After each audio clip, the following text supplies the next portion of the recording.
Now you can imagine your blood vessels like a system of pipes carrying life-giving blood throughout your body. Now if one of these pipes gets a leak, it can be a serious problem. But thankfully, our body has got an amazing repair system we call hemostasis. You can think of it like the body's quick way of patching up those leaks. Two key players in this system are tiny cells called platelets and special proteins called clotting factors.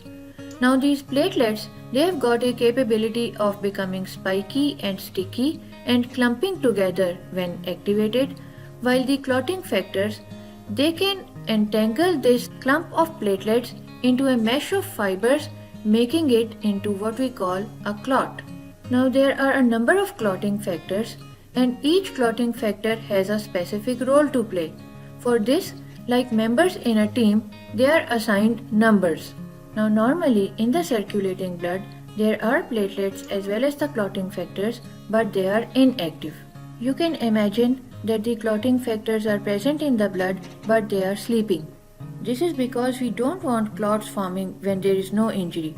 Special mechanisms in the blood keep everything calm. But when an injury happens, it's like an alarm goes off.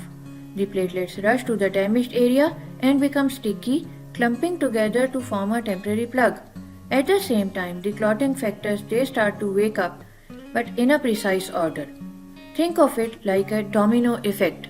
The ultimate goal of all the clotting factors is to wake up factor 1, because it is the factor 1 which is responsible for creation of the mesh of fibers which strengthen the clot.